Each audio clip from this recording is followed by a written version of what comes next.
সমুদ্রে অনেকবার ঘোরা হয়েছে, এই প্রথমবার পাহাড়ের উদ্দেশ্যে ঘুরতে যাব, তার জন্যই কিন্তু সমস্ত প্রিপারেশন। আমরা যাচ্ছি মূলত ওয়েস্ট সিকিমের পেলিং, রাবাংলা, নাপচি এসব জায়গায়। বাড়ি থেকে ব্যাগপত্র গুছিয়ে চলে যাচ্ছি দিদি বাড়িতে, কারণ এই ঘুরতে যাওয়াটা হচ্ছে দিদি জামাইবাবুদের সাথে। তো দিদি বাড়িতে পৌঁছে গেছি, ওখান থেকে কিন্তু রাতের বেলা বাস রয়েছে। তো রানাঘাট থেকে কিন্তু 9টা 20-তে রয়েছে শিলিগুড়ি যাবার বাস, সেই লোকনাথ ট্রাভেলস এর বাস করে কিন্তু আমরা চলে যাব। তার জন্য রানাঘাটে ওয়েট করছিলাম এবং ঠিক টাইম মতোই কিন্তু বাস চলে এসেছিল এবং বাসের ভিতরে কিন্তু উঠে গেছি। বাসে ওঠার পর যার যার সিটগুলো কিন্তু খুঁজে নেওয়া হচ্ছিল। এরপর একে একে কিন্তু সবাই সবার ঠিকঠাক জায়গায় কিন্তু বসে পড়েছে এবং বাস ছেড়ে দিয়েছে। উঠেই কিন্তু পেয়ে গেছিলাম একটা টিফিন, সে আর কিন্তু জলের বোতল দিয়ে দিয়েছে। ফার্স্ট টাইম এরকম শিলিগুড়ি যাচ্ছি আর বাসে করে, আর বাস কিন্তু কিছু কিছু জায়গায় দাঁড়াচ্ছিল, যেমন প্রথমেই কৃষ্ণনগর কিছুক্ষণ দাঁড়িয়েছিল, তারপর কিন্তু এভাবে বাস চলতে শুরু করলো।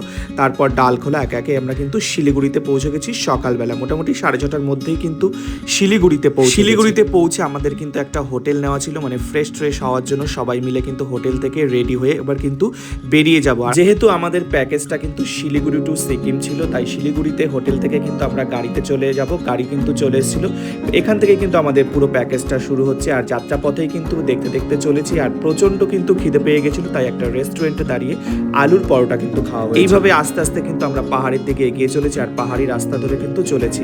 খুব সুন্দর লাগছিল, প্রথমবারের অভিজ্ঞতা থেকে বলছি, দারুণ কিন্তু লাগছিল, আর একটু ভয়ও কিন্তু লাগছিল। তো মোটামুটি 4-5 ঘন্টা কিন্তু আমরা ট্রাভেল করে পৌঁছে গেছি পেলিং। ওখানে কিন্তু বেশ একটু ঠান্ডা আমাদের পৌঁছতে বিকাল প্রায় 5টা বেজে গেছিল, আর কিন্তু আমাদের লাঞ্চ টাইম কিন্তু পার হয়ে গেছিল। বিকেল বেলায় কিন্তু লাঞ্চ করেছিলাম, আর আমার যে রুমটা ছিল মোটামুটি এরকম ছিল, খুব ভালোই কিন্তু ছিল, আর জানলা থেকে কিন্তু একদম কাঞ্চনজঙ্ঘা দেখা যায়। যেহেতু আজকে অনেকটা ট্রাভেল করে এসেছি, খুব একটা ভালো লাগছিল না, সবাই কিন্তু বিশ্রাম করছিলাম। এরপর রাতের খাবারেরও সময় কিন্তু হয়ে গেছিল।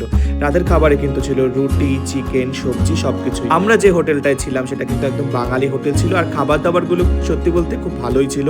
আমার তো পার্সোনালি খুব ভালো লেগেছিল, মোটামুটি সবারই কিন্তু ভালো লেগেছিল। প্রথমবার পাহাড়ে আসলাম, আর কিন্তু খুব এই পর্যন্ত আমার অভিজ্ঞতাটা খুব ভালো ছিল। আর রাতের ডিনার সেরে কিন্তু দারুণ একটা ঘুম দেবো।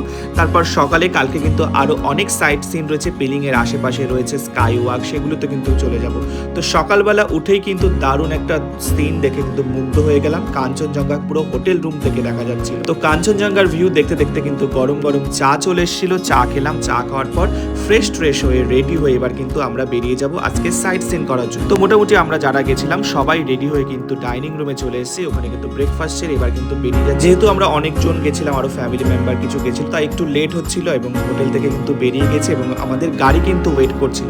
আজকে পেলিং এর আশেপাশে সবকিছু দেখা হবে, আর রাস্তাগুলো কিন্তু খুব ভয়ানক ছিল, আমার কিন্তু পার্সোনালি খুব ভয় লাগছে। তো আজকের আমাদের প্রথম স্পট ছিল হচ্ছে পেলিং স্কাই ওয়াক, সেখানে চলে গেছিলাম। ওখানে কিন্তু 100 টাকার টিকিট ছিল, 100 টাকা দিয়ে টিকিট কেটে কিন্তু চলে গিয়েছিলাম পেলিং স্কাই ওয়াক। একদম ওপর থেকে কাছের ব্রিজ, সেখানে কিন্তু বৌদ্ধ মন্দির, সব মিলেমিশে দারুণ কিন্তু একটা অ্যাটমসফিয়ার ছিল। পেলিং এ রাতের দিকে ঠান্ডা হলো, দিনেও কিন্তু বেশ গরম এবং রোদের তাপ ছিল, এর জন্য কিন্তু একটু রোদ আর একটু কষ্ট হচ্ছে। তো সবাই মিলে কিন্তু আমরা পেলিং এ অনেকটা সময় কাটালাম, মানে পেলিং স্কাই ওয়াকে।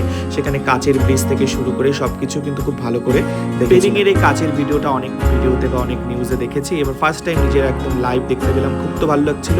এরপর আবারও কিন্তু পাহাড়ি রাস্তা বেয়ে এগিয়ে চলেছে। এর পরবর্তী ডেস্টিনেশন ছিল কিন্তু রিম্বি অরেঞ্জ গার্ডেন। সেখানে রয়েছে রিম্বি নদী, আর তার সাথে কিন্তু অরেঞ্জ গার্ডেন। যেহেতু এখন গরমকাল ছিল, অরেঞ্জ গার্ডেনে কিন্তু অরেঞ্জ কোনো রকম ছিল না, কিন্তু একটা সুন্দর ভিউজ ছিল। নদীর জলটা কিন্তু খুব ঠান্ডা এবং খুব সুন্দর লাগছিল ওখানকার ভিউ। তো এর পাশেই কিছু খাবারের স্টল ছিল, সেই খাবারের দোকান থেকে কিন্তু মোমো, ম্যাগি এসব কিন্তু খাওয়া হচ্ছিল। তো এখানে অনেকটা সময় কাটানো হলো। এরপর এখান থেকে চলে যাব খেচুপেড়ি লেক। এখানেও কিন্তু টিকিট কেটে ঢুকে যেতে হচ্ছিল, আর এখানে সত্যি বলতে খুব একটা আমার ভালো লাগেনি, খুব বেশি কিছু এখানে নেই, যদিও এখানে আমরা ফার্স্ট টাইম গেলাম, তো কিছুটা সময় এখানে কাটিয়ে এরপর চলে যাব আমাদের লাস্ট ডেস্টিনেশন কাঞ্চনজঙ্ঘা ওয়াটারফলস। সেই পথ বেয়েই চলেছি, আর ওখানে গিয়ে কিন্তু সত্যি বলতে দারুণ লেগেছিল। একদম প্রথমবার এরকম ওয়াটারফলস দেখলাম, আর এখানেও কিন্তু টিকিট কাটার ব্যবস্থা রয়েছে, টিকিট কেটেই কিন্তু সব জায়গায় আমাদের সাইট সিনগুলো করতে হচ্ছিল। আর অপূর্ব সুন্দর কিন্তু রয়েছে কাঞ্চনজঙ্ঘা ওয়াটারফলস। তো পেলিং এ প্রথম এই 2 দিনের অভিজ্ঞতা কিন্তু আমার বেশ ভালোই ছিল। এরপর আমরা হোটেল রুমে চলে যাব, আর আমাদের লাঞ্চ টাইম মানে কি একদম বিকেলই হয়ে যায়। তো আমরা যথারীতি লাঞ্চ সেরে টেরে এবার কিন্তু হোটেল রুমে চলে যাব। তো আজকের লাঞ্চে কি ছিল তোমাদের সাথে শেয়ার করি।